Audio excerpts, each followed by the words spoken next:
26 नवंबर 2005 रात के 2 बजे गुजरात की सुनसान सड़क पर एक एनकाउंटर होता है। सोहराबुद्दीन शेख नाम का एक गैंगस्टर मारा जाता है। गुजरात पुलिस ने दावा किया कि ये शख्स खूंखार संगठन लश्कर ए तैयबा का आतंकी था, जो पाकिस्तान की खुफिया एजेंसी ISI के साथ मिलकर गुजरात के मुख्यमंत्री नरेंद्र मोदी की हत्या करने आया था। लेकिन आगे चलकर इस एनकाउंटर केस में कुछ ऐसे पत्ते खुलते हैं जो अमित भाई शाह को सलाखों के पीछे पहुंचा देता है। उस वक्त की CBI रिपोर्ट के मुताबिक सोहराबुद्दीन कोई आतंकवादी नहीं बल्कि एक लोकल गैंगस्टर था और उसके एनकाउंटर के पीछे अमित शाह का हाथ था। इसलिए 25 जुलाई 2010 के दिन अमित शाह को गिरफ्तार कर लिया गया और कई सालों तक उन्हें अपने ही क्षेत्र गुजरात से तड़ीपार रखा गया। वो दिल्ली में हाउस अरेस्ट में थे, लेकिन उनका दिमाग नहीं, अपनी सूझबूझ से अमित शाह ने अगले 4 सालों तक ऐसी तैयारी की जिससे 2014 में केंद्र में भाजपा की ही सरकार खड़ी हो गई और प्रधानमंत्री बने उनके सच्चे दोस्त नरेंद्र मोदी।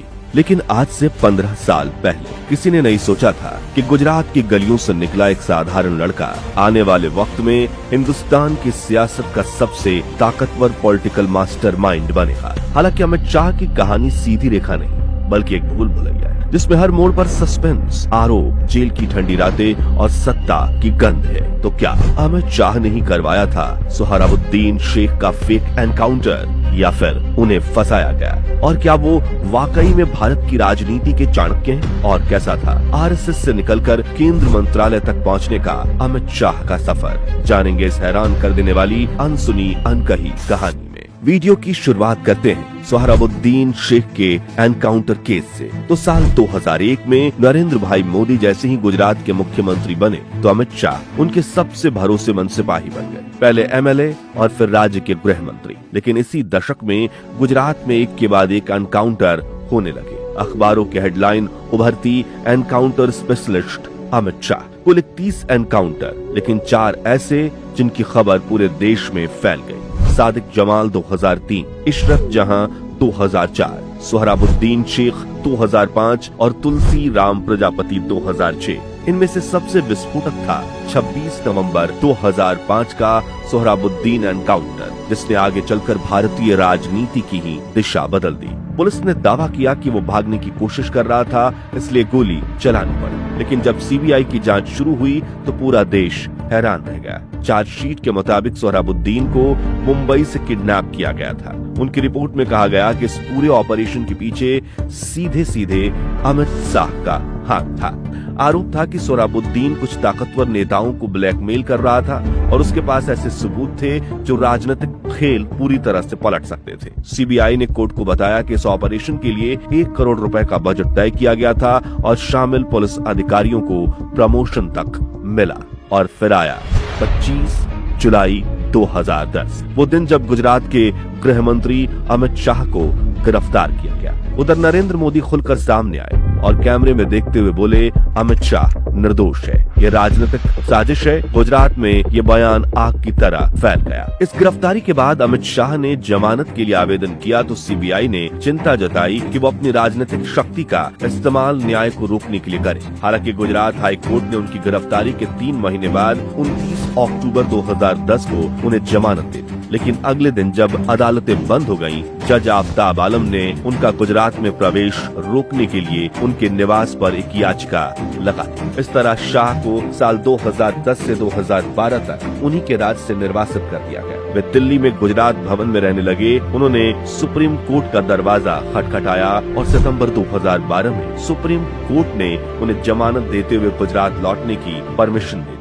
जहां उन्होंने नारायणपुरा क्षेत्र से विधानसभा चुनाव लड़ा और जीता। लेकिन दिल्ली में उन्होंने जो 2 साल बिताए थे, उस वक्त उन्होंने एक ऐसा प्लान बनाया जो भाजपा को गुजरात से लेकर सीधा केंद्र में बिठाने के लिए काफी। और 2014 के आम चुनाव में उनके इस दाव की वजह से उन्हें राजनीतिक चाणक्य कहा जाने लगा। लेकिन उन्होंने ऐसा तो क्या किया था? और फिर Sohrabuddin Sheikh fake encounter case की क्या सुनवाई आई? जानने के लिए हमें अमित शाह की पूरी कहानी समझनी होगी। 22 अक्टूबर 1964 मुंबई में रहने वाले गुजराती परिवार में अमित शाह अनिल चंद्र शाह का जन्म होता है। उनके पिता एक छोटी सी PVC पाइप बनाने की फैक्ट्री चलाते थे। उन्होंने गुजरात के महसाणा से अपनी स्कूली पढ़ाई की और फिर अहमदाबाद के CU शाह कॉलेज से ग्रेजुएशन की। मगर इस बीच उनका ध्यान सिर्फ राष्ट्रीय स्वयंसेवक संघ की गतिविधियों में था। गया, जहां उन्होंने मिट्टी की खुशबू के साथ सत्ता की महक भी महसूस की। इसी बीच साल 1982 में 18 साल के अमित शाह की मुलाकात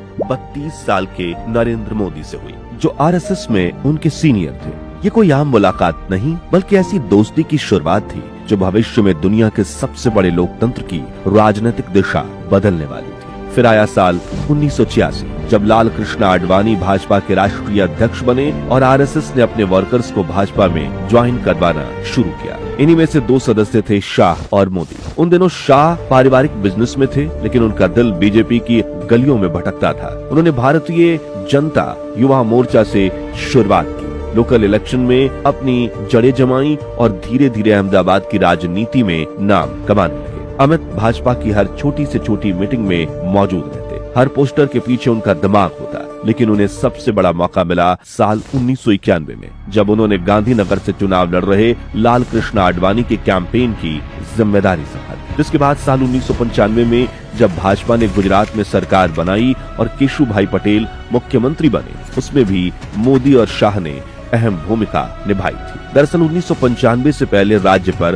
कांग्रेस का पूरा दबदबा था, लेकिन मोदी और शाह महीनों तक गांव-गांव घूमकर पूरे कांग्रेस का किला हिलाने की नींव डाल चुके थे। उनकी रणनीति वही थी जो आज भी दिखती है, किसी भी पार्टी के दूसरे सबसे ताकतवर लोकल चेहरे को तोड़कर अपने पाले में लाना। गुजरात के गांव-गांव में जिस शख्स को अपनी पार्टी और पंचायत में सालों से जगह नहीं मिल रही थी, उनको लेकर बीजेपी जमीनी स्तर पर तेजी से मजबूत होती चली गई। नतीजन 1995 के गुजरात विधानसभा चुनाव में भाजपा ने 182 में से 121 सीटें अपने नाम की और भारी बहुमत से सरकार बनाई। और एक वो दिन था और एक आज का दिन है। पिछले 30 सालों में कोई भी पार्टी भाजपा को गुजरात की गद्दी से नहीं हटा पाई है। इसी बीच साल 1999 में Amit Shah Ahmedabad district cooperative bank के प्रेसिडेंट चुने गए। ये देश का सबसे बड़ा कोऑपरेटिव बैंक माना जाता है और उन्होंने भारी घाटे में डूबे इस बैंक को सिर्फ 1 साल में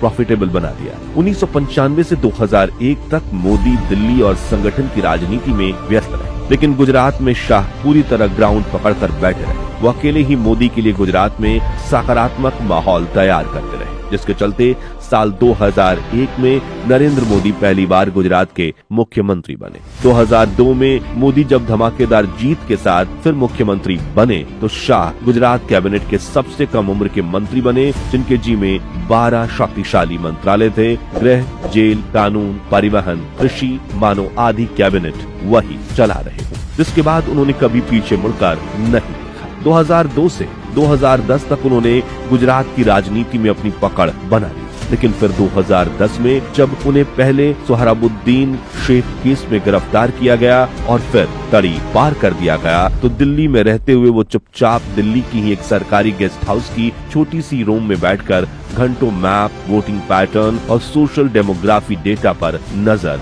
डालते। बाहर से ये एक शांत बेरंग जिंदगी लगती थी, लेकिन अंदर एक नया खेल जन्म ले रहा था। शाह ने गुजरात मॉडल को नेशनल लेवल तक ले जाने की तैयारी शुरू की। वो हर राज्य, हर सीट की माइक्रो स्टडी करते, कास्ट इक्वेशन से लेकर लोकल लीडर्स के इन्फ्लुएंस तक सब कुछ नंबर और पैटर्न में बदल। एक रात उन्होंने अपने बेहद करीबी से कहा, अब वक्त है गुजरात से बाहर सोचने का। और सच में वो वक्त आ चुका था। साल था 2013, जब बीजेपी ने नरेंद्र मोदी को प्रधानमंत्री पद के उम्मीदवार के रूप में घोषित किया। श्री नरेंद्र मोदी को आगामी लोकसभा चुनाव के लिए प्राइम मिनिस्ट्रियल कैंडिडेट के रूप में प्रोजेक्ट किया जाए। पूरी पार्टी की निगाह इस पर टिक गई कि इतने बड़े चुनाव का महासंचालन कौन करेगा। जवाब था अमित शाह, और वो पार्टी के महासचिव बन गए। 2014 का लोकसभा चुनाव कोई आम चुनाव नहीं था, वो एक राजनीतिक युद्ध था। शाह ने भारत को 543 सीटों वाला देश नहीं, बल्कि 543 अलग अलग चेस बोर्ड की तरह है। हर बोर्ड पर अलग चाल, अलग रणनीति, booth level management, OBC cluster focus, candidate selection, media management, micro targeting, हर चीज को उन्होंने एक मशीन की तरह व्यवस्थित किया। और सबसे बड़ा जुआ खेला उत्तर प्रदेश। शाह ने यूपी को 30 में से 73 सीट दिलाकर भारतीय राजनीति का पूरा पावर मैप बदल दिया। वहीं से उनके किंग मेकर बनने की शुरुआत हुई। इस चुनाव में भाजपा ने 282 सीटों पर जीत हासिल कर केंद्र में अपनी सरकार बनाई और नरेंद्र मोदी ने देश के 15वें प्रधानमंत्री के तौर पर शपथ ली और महज 49 साल की उम्र में अमित शाह बन गए भाजपा के राष्ट्रीय अध्यक्ष। जिसके बाद उन्होंने पार्टी में ज्यादा उम्र के नेताओं को धीरे धीरे रिटायरमेंट देना शुरू किया और आरएसएस के युवा सदस्यों को पार्टी में जोड़ना शुरू किया। इसी साल कोर्ट ने सोहराबुद्दीन केस में सबूतों की कमी के चलते अमित शाह को बाइज्जत बरी कर दिया, यानी क्लीन चीट दे दी। यानी अब अमित शाह राजनीति के बैकफुट से निकलकर फ्रंट फुट पर खेलने के लिए पूरी तरह से तैयार थे। फिर आया साल 2017 जब अमित शाह को उत्तर प्रदेश विधानसभा चुनाव की कमान सौंपी गई और नतीजा तो शायद हर कोई पहले से ही जानता था। उस चुनाव में भाजपा ने 403 में से 312 सीटें हासिल की और उत्तर प्रदेश में अपनी नई सरकार बनाई। अमित शाह के नेतृत्व में भाजपा एक किला धीरे धीरे जीतती चली गई। इसके बाद आया साल 2019 जब लोकसभा चुनाव में अमित शाह ने अब की बार 300 पार का नारा दिया। तब ज्यादातर लोगों ने इसे चुनावी जुमला ही समझा, लेकिन पॉलिटिकल मास्टरमाइंड कहे जाने वाले अमित शाह ने इस चुनाव में ऐसी रणनीति तैयार की जिससे भाजपा ने 303 सीटें जीतकर इतिहास रच दिया और इस तरह अमित शाह का अब की बार 300 पार का नारा साकार हुआ और भाजपा हाईकमांड ने अमित शाह को जीत का एक और तोहफा देने का निर्णय किया, जो था भारत के गृह मंत्री की कुर्सी। 30 मई 2019 ये वो दिन था जब अमित शाह ने गृह मंत्री के रूप में शपथ ली। इसके बाद अमित शाह ने भारत की राजनीति में सब कुछ बदल कर रख दिया। 5 अगस्त 2019 उन्होंने ऐसा निर्णय लिया जो पिछले 70 साल से रुका हुआ था। उन्होंने जम्मू कश्मीर से धारा 370 हटा दी और तो और जम्मू में ना कोई हिंसा होने दी, न ही अंतर्राष्ट्रीय ताकतों को भारत में दखल देने। इसलिए अमित शाह को भारतीय राजनीति का सबसे ताकतवर नेता माना जाता है। तो दोस्तों, क्या आप अमित शाह को भारतीय राजनीति का चाणक्य मानते हैं? और क्या अमित शाह देश के सबसे ताकतवर और बुद्धिमान गृह मंत्री हैं? इस बारे में अपनी राय हमें कमेंट्स में बताइए और ये वीडियो अच्छा लगा हो तो इसे लाइक शेयर करके